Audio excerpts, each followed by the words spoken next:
मणिपुर में जातीय हिंसा कुछ इस कदर बढ़ गई कि वहां पर हमारे सैनिकों को मैदान में उतरना पड़ा। और तो और यह हिंसा मणिपुर के सीएम वीरेंद्र सिंह के रैली तक पहुंच गई। वहां कुछ लोगों ने कुर्सियां तोड़ी और तोड़फाड़ की, और जब मामला नहीं संभला तो देखते ही प्रदर्शनकारियों को गोली मारने के आदेश दे दिए गए।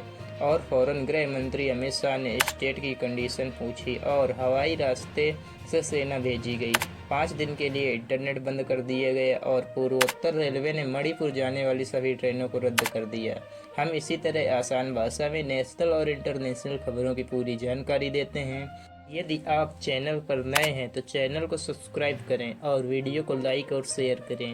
मणिपुर में यह हिंसा जनजातीय आरक्षण को लेकर है। मणिपुर में मेती कम्युनिटी है जो कि जनजातीय आरक्षण मतलब कि अपने आप को एसटी शेड्यूल ट्राइब में शामिल होने को कह रही है। यहाँ पर अन्य जो जनजातीय समुदाय हैं इसका विरोध कर रहे हैं। बात यहाँ से नहीं बढ़ी, बात तब बढ़ी जब कोर्ट ने 14 अप्रैल को सरकार को मेती समुदाय को एसटी स्टेटस देने पर विचार करने और 4 हफ्तों में रिपोर्ट्स देने को कहा। मेती कम्युनिटी का कहना है कि 1949 में भारत से विलय के पहले उनका शेड्यूल ट्राइब में दर्जा मिला हुआ था, जिसके चलते उन्होंने हाई कोर्ट में एक याचिका दायर की थी। अब जब हाई कोर्ट ने इस पर सुनवाई की है तो सरकार को विचार करने को कहा है, तो अन्य एसटी समुदाय इसका विरोध करने लगे और पैदल मार्च करने लगे। इसमें कि एसटी समुदायों में खासकर नागा और कुकी और अन्य लगभग 34 समुदाय शामिल हैं।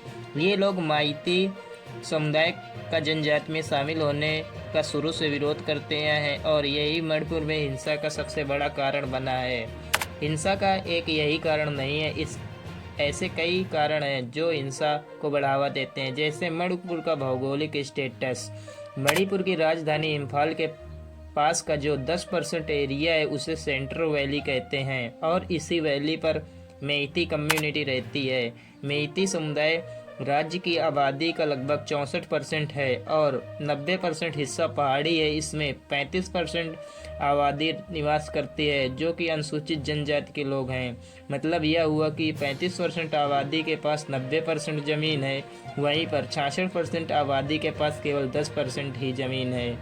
ऐसे में लोग मानते हैं कि मणिपुर की अधिकतम जनजाति क्रिश्चियन है और जो मेइती जन है वह हिंदू धर्म को मानने वाले हैं। मणिपुर की 60 में से 40 विधानसभा सीट मेइती समुदाय के पास हैं। तो यहाँ बड़ा सवाल ये बनता है कि मेइती समुदाय को एसटी में शामिल क्यों किया जाए और वहाँ एसटी स्टेटस क्यों चाहता है।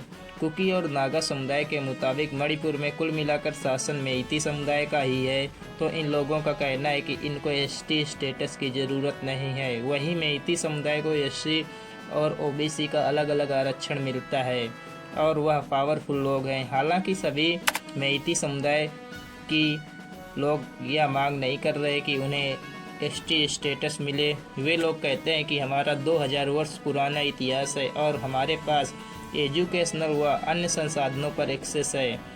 लेकिन अचानक यह मांग क्यों बढ़ी? हम आपको बता दें कि अचानक मांग बढ़ने का सबसे बड़ा कारण ज़मीन सेंट्रल वैली में कम है और ज़मीन कम होने से ज़मीन की कीमत ज़्यादा हो गई। इससे ज़मीन लेने के लिए लोग हिल एरिया की ओर बढ़े, लेकिन बिना एसटी स्टेटस के लिए ये लोग हिल एरिया पर ज़मीन खरीद नहीं सकते। यही सब कारण थे जिन्होंने मणिपुर को हिंसा की आग में झोंक दिया है। इसके बस इतने ही कारण नहीं है, एक अन्य कारण भी है। पिछले साल सरकार ने लैंड सर्वे करा रही है जिसमें चूरा, चंद्रपुर और विष्णुपुर और नोनी जिले शामिल हैं। इस लैंड सर्वे का कुकी जनजाति ने शुरू से विरोध करती है। ये बात इतने में ही नहीं बनी, जब लैंड सर्वे हो रहा था तभी एक गांव को बिना बताए लोगों को वहां से हटाया गया। जब सरकार से सवाल पूछा गया तो सरकार ने इस पर जवाब देते हुए कहा कि इन लोगों ने ज़मीन पर अवैध कब्जा कर रखा है।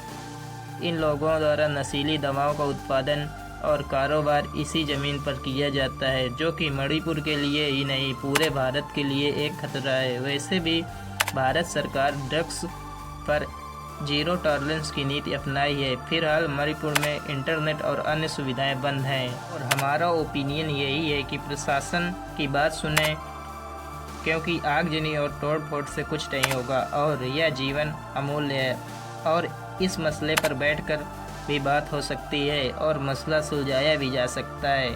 अब बाकी आपकी क्या राय है हमें ज़रूर बताएं और चैनल पर नए हैं तो चैनल को सब्सक्राइब करें और वीडियो को लाइक और शेयर करें। इसी तरह देखते रहिए आईने विद मार्शल को और मानवता को बढ़ाइए। धन्यवाद।